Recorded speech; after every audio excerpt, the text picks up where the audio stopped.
امید ہے آپ سب خیریت سے ہوں گے۔ اگر آپ نے ابھی تک ہمارا چینل سبسکرائب نہیں کیا تو اسے ابھی سبسکرائب کر لیں اور بیل آئیکن کو دبانا بالکل بھی مت بھولیں۔ شکریہ۔ نمبر 10، یان اوڈا۔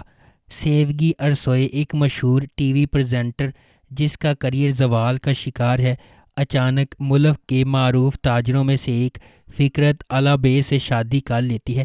اس غیر متوقع شادی نے سب کو چونکا دیا ہے۔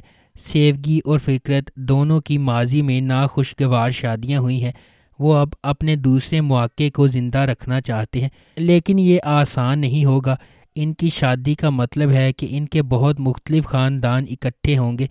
ان دو بالکل مختلف خاندانوں کا ایک ہی چھت کے نیچے رہنے سے سیوگی اور فکرت کی توقع سے کہیں زیادہ بڑے مسائل پیدا ہوں گے، جس سے خاندان کے تمام افراد، خاص طور پر ان کے بچوں ٹائلن اور شلیلے کی زندگی بدل جائے گی، جو مجبور ہیں ملحقہ کمروں میں رہنے کے لیے۔ نمبر 9، کورکما بیں یعنی دائم۔ انجی سیریز میں جو اس کے خاندان کی آنکھوں کا تارا ہے، اولو سوزلر کالج میں اسکالرشپ کی طالب علم ہے۔ وہ اس کے ہم جماعت مرد سے پریگننٹ ہو جاتی ہے جو اس اسکول کے مالک کا بیٹا بھی ہے جس میں وہ جاتی ہے۔ یونیورسٹی کے امتحان کی تیاری کرنے والے اور اپنے خوابوں کے پیچھے بھاگنے والے دونوں نوجوان بچوں کی زندگی ہمیشہ کے لیے بدل جاتی ہے۔ ان کے بچوں کی زندگیوں میں آنے والی تبدیلی کا ان کے خاندانوں پر بھی گہرا اثر پڑے گا۔ انجی کی ماں سحر اسی اسکول میں چوکیدار کے طور پر کام کرتی ہے۔ اس نے صلاح الدین کے ساتھ جو دنیا بنائی ہے، اس میں انہوں نے اپنے بچوں کے لیے نہ ختم ہونے والی جدوجہد کی ہے۔ ان کا سب سے بڑا خواب ہے ان کی بیٹی انجی کا ہے، جس نے انہیں ہمیشہ ڈاکٹر بننے پر فخر محسوس کروایا ہے۔ نمبر 8، تاش کاغت مکاس۔ اس ڈرامے کی کہانی ایک ایسے نظام میں سیٹ کی گئی ہے جہاں سچے لوگ مضبوط نہیں ہوتے لیکن مضبوط لوگ سچے ہوتے ہیں۔ یہ کہانی کچی بستی میں رہنے والے ایک معصوم نوجوان اور نظام کے حقیقی مالکان کے خلاف انصاف کے لیے اس کی عظیم لڑائی کی کہانی بیان کرتی ہے۔ امت، جو ایک غیر معمولی یادداشت رکھتا ہے، اپنی زندگی کے ہر لمحے کو چھوٹی چھوٹی تفصیل تک یاد رکھتا ہے، وہ اس سپر میموری کو اپنی لڑائی میں اپنے والد کی بے گناہی ثابت کرنے کے لیے استعمال کرتا ہے۔ الیو، جس سے وہ شہر کی بس میں ایک اہم انداز میں ملتا ہے، اپنے والد کے لیے انصاف کی تلاش میں امت کا سب سے بڑا حامی بن جاتا ہے۔ نمبر 7، محمد فتح لار سلطانی۔ عثمانی تاریخ کے اہم ترین حکمرانوں میں سے ایک فاتح سلطان محمد کی زندگی پر روشنی ڈالنے والے اس ڈرامے میں اسلامی دنیا کی ممتاز شخصیت ابو ایوب الانصاری کی زندگی کے اہم مراحل کو بھی ایک کہانی کے ساتھ احاطہ کیا گیا ہے جو فاتح کی زندگی کے متوازی چلتا ہے۔ نمبر 6، کارا آچ دستانی۔ یہ سیریز جلال آغا کی پیروی کرتی ہے جو اپنے علاقے کی تمام زمینوں کا لالچ کرتا ہے، تمام آغا کی زمینوں پر قبضہ کر لیتا ہے اور بالآخر اس کے آخری حریف عثمان آغا کو قتل کر دیا جاتا ہے۔ قتل کے دن عثمان آغا کی بیوی رضی ایک بیٹے کو جنم دیتی ہے۔ جلال آغا کے غضب سے ڈرتے ہوئے وہ اپنے بیٹے کو جلال آغا کی بیوی آسیے کے سپرد کر دیتی ہے، جو اتفاق سے اسی دن بیٹی کو جنم دیتی ہے۔ یہ نادانستہ طور پر عمر کو اس شخص کا بیٹا بنا دیتا ہے جس نے اس کے باپ کو قتل کیا تھا۔ دوسری جانب جلال آغا کی اہلیہ آسیہ کے ہاں پیدا ہونے والی بیٹی کو خفیہ رکھا گیا ہے۔ سال گزرتے جاتے ہیں اور عمر ایک ایسے نوجوان کی شکل اختیار کر لیتا ہے جو سب کا پیارا اور قابل احترام ہوتا ہے، جو اس کے والد جلال آغا کے بالکل برعکس ہے۔ در اثنا سلطان شہر میں دوبارہ نمودار ہوتی ہے، عثمان آغا کی بیٹی ہونے کا دعویٰ کرتی ہے اور بدلہ لینا چاہتی ہے۔ قسمت مداخلت کرتی ہے اور عمر اور سلطان کو ایک ہی دن پیدا ہونے کے کئی سال بعد ایک ساتھ لاتی ہے۔ Number 5، servants tell. اوزگی، جو ایک غریب اور عاجزانہ پس منظر سے آتی ہے، 6 سال سے ایک ریسٹورنٹ میں شیف کے طور پر کام کر رہی ہے۔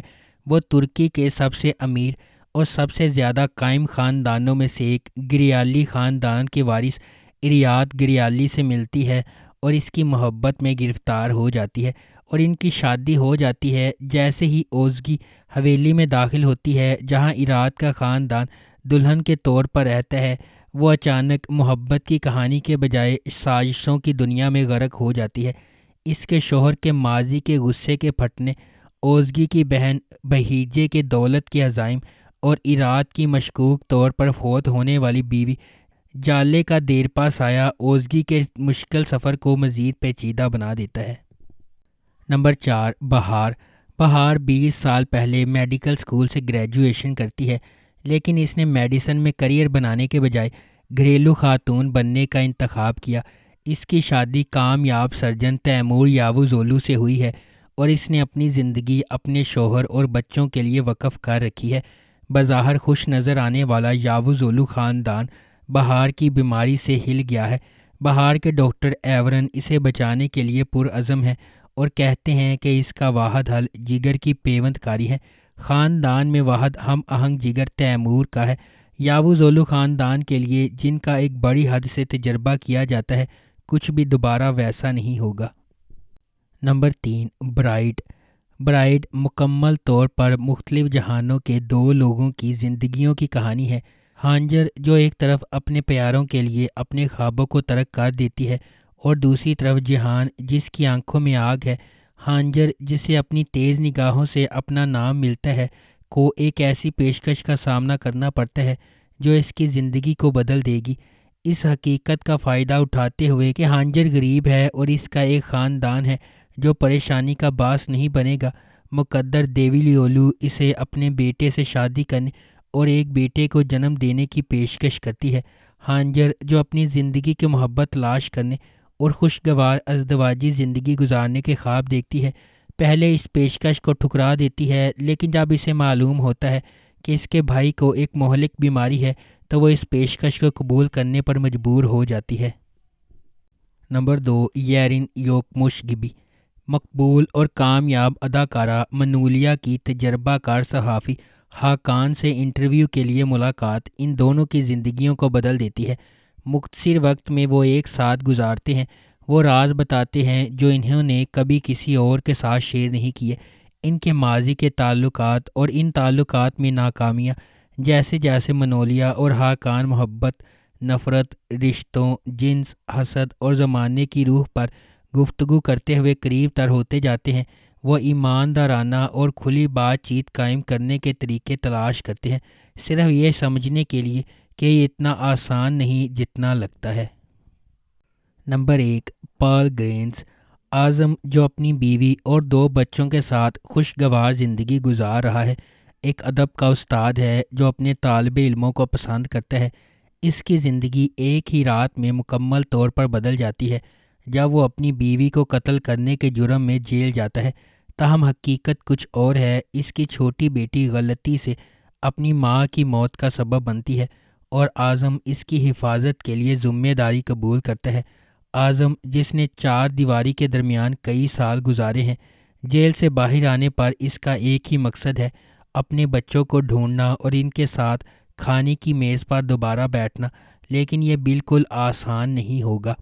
اگر آپ کو ہماری یہ ویڈیو پسند آئی ہے تو اسے لائک کریں، شیئر کریں اور ہمارے چینل کو سبسکرائب کرنا بالکل بھی مت بھولیں۔ شکریہ۔